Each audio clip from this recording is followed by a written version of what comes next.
Hi friends, welcome to SudhaSri Kitchen. இப்போ நீங்க பார்த்துட்டு இருக்கிறது பித்த நிவாரண பொடி. இது பழங்காலத்து பாட்டி வைத்திய முறைப்படி செஞ்சது. பொதுவாக நம்ம உடம்புல உஷ்ணம் அதிகமானாலோ அல்லது நீர்ச்சத்து குறைஞ்சாலோ பித்தப்பை வேலை செய்ய முடியாம பாதிப்புக்கு உண்டாகும். அதை தான் நம்ம பித்தம்னு சொல்றோம். பொதுவாக நம்ம பித்தம் அதிகமாயிடுச்சுன்னா என்ன பண்ணுவோம்?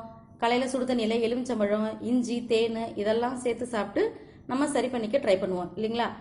ஆனால் இப்போ இருக்கிற அதிக வேலை பளுவில் நம்ம இது ப்ராப்பராக செய்ய முடியாது. டைமும் இருக்க மாட்டேங்குது. நைட் ஷிஃப்ட் போகிறவங்க காலையில் சீக்கிரம் எந்திரிக்க முடியாது. இதெல்லாம் கரெக்டாக செய்ய முடியாது. அதனால் நம்ம எலுமிச்சை இலையை பயன்படுத்தி அதில் எப்படி பொடி செஞ்சு உணவில் சேர்த்துக்கலாம். நம்ம பித்தத்தை சரி செஞ்சுக்கலாம். டீ காப்பி அதிகமாக குடிக்கிறவங்க, எண்ணெய் பலகாரம் அதிகமாக சாப்பிட்றவங்க இந்த பொடியை யூஸ் பண்ணி சாப்பிட்டோம்னா சீக்கிரம் பித்தம் சரியாகிறதுக்கு நிறைய வாய்ப்புகள் அதிகம்.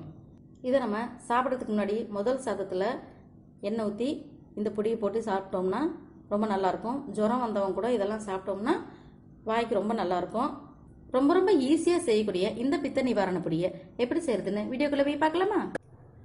பித்த நிவாரண பொடிக்கு என்னென்ன பொருள் தேவைன்னு பார்த்துக்கலாம். முதல்ல எலுமிச்சை மரத்தில் இருக்குல்ல, அந்த இலை ஒரு 15 பீஸ் எடுத்திருக்கேன்.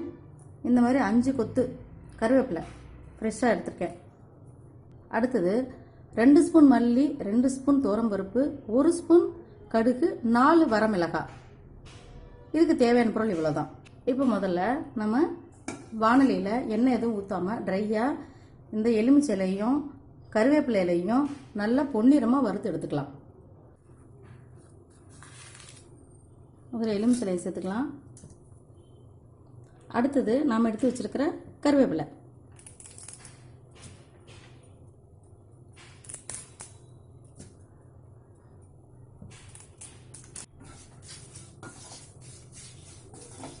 இப்போ எலுமிச்சைலையும் கருவேப்பிலையும் நல்லா ட்ரையாக மிக்சியில் போட்டால் பொடி செய்கிறதுக்கு வர்ற அளவுக்கு நம்ம நல்லா வறுத்து எடுத்துக்கலாம். எண்ணெய் எதுவும் ஊற்ற தேவையில்ல, ட்ரையாக தான் செய்யணும். ஸ்லோ ஃப்ளேமில் வச்சுக்கோங்க, இல்லைன்னா தீஞ்சிரும்.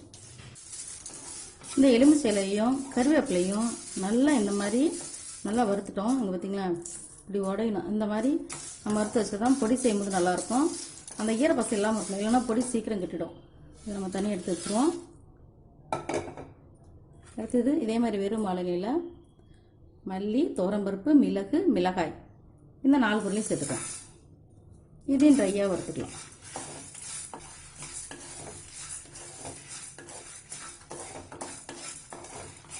நான் எடுத்துக்கிட்ட 15 எலுமிச்சை இலைக்கும் அந்த 5 கொத்து கருவேப்பிலைக்கும் இந்த அளவுக்கு பருப்பு சேர்த்துருக்கேன்.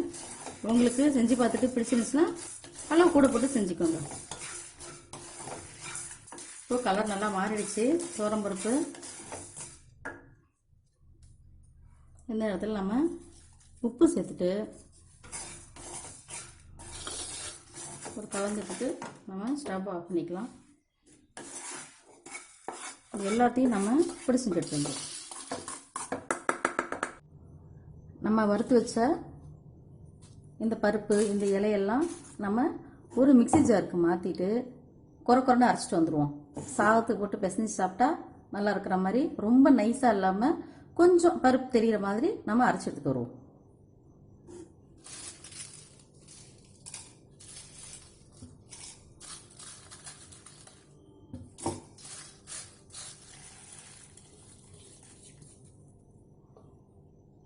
மாற்றியாச்சு, அரைச்சி எடுத்துட்டு வந்துடுவோம்.